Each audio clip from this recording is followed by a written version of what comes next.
Okay, we're back. Tech Math 2. We're in the red book on page 459. We're working on complex numbers, and we're looking at 10.9 to 10.11.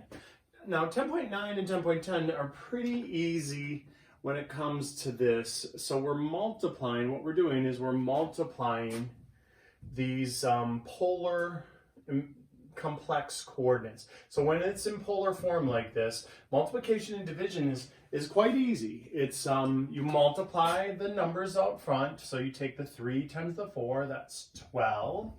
And then when you're multiplying, you just add up the angles. And so that's 70 degrees. And you're done. That's it. So when they're in polar form, it's super easy to multiply. Let's take a look at another. 7 times 10, so that's 70. And then you do that funky angle sign thing. And then 65 and 75 degrees, that's 140 degrees. So you multiply the numbers out front and you add up the angles. And you're done. So let's look at division. Well, division, very similar. You divide the numbers in front. So 20 divided by 2 is 10. And you could probably guess, I wish I could ask because I normally ask in class, what do you suppose we do? Well, when we multiplied them and added up. When we divided the numbers up front and we subtract. So 80 minus 30 is 50 degrees. All right. And then how about this one? It's going to be 6. And then for this class, for Tech Math 2, you can leave it negative 40 degrees. That's fine. In like advanced algebra, when we do this, you have to, we don't allow that. We want an angle from 0 to 360. So remember, if it's negative 40 degrees, that's going this way, I would make my algebra students go the other way around, go the long way around. So they would give me this answer, 6. And what is that? 360 minus 40 is 320. So either one of these answers would be fine. 6, negative 40 degrees, or 6, 320 degrees. All right, so that's 10.9 and 10.10. 10.11, we're going to look at one very complicated problem. Let's take a look at one. That's one ugly one here. That's why I grouped it with these 3, because 10.11 there's going to be one pretty lousy problem. So let's take a look at said lousy problem. So it's applied formula, and they're giving us, this is the formula we're looking at. Which one are we looking at?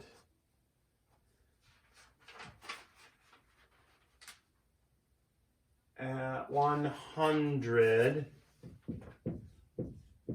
that's on page 465 in the red book. So number 100, that's on 10.11. So look, they have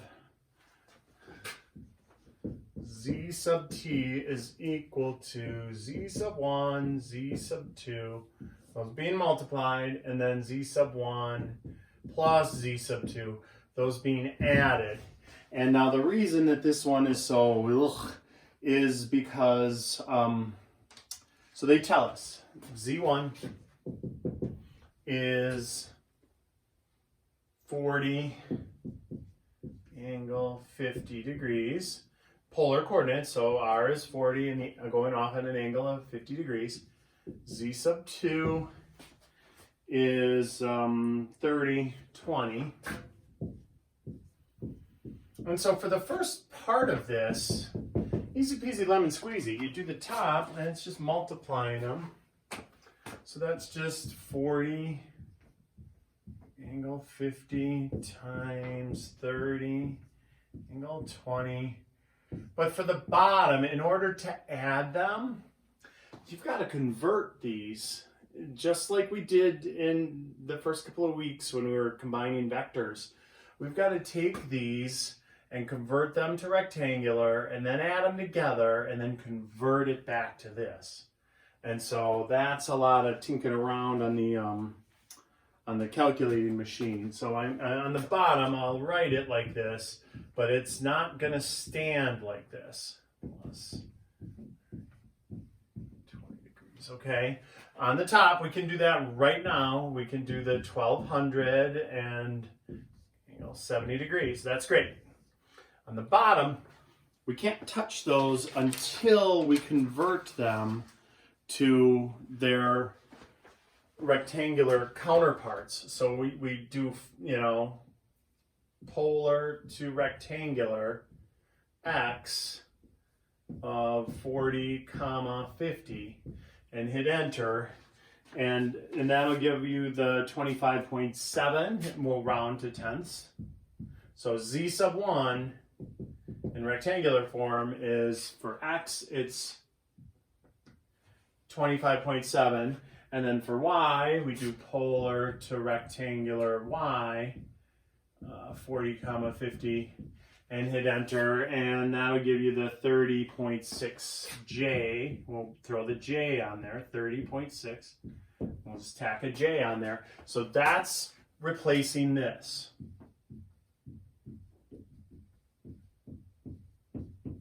And then it's still being added to that. And we do the exact same thing for z sub 2. We convert the 3020 into 28.2 and 10.3 j. That's the x and the y by doing polar to rectangular, polar to rectangular. All right, so 28.2 plus 10.3. All right, so now we do the 1270 on the top. We add those up, we add those together, and we get 53.9 plus 40.9j. Oof.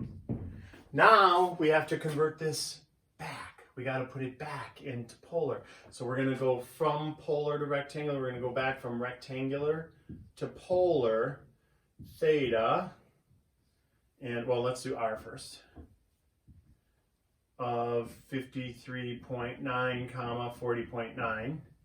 And we're going to go from rectangular to polar theta of 53.9, 40.9.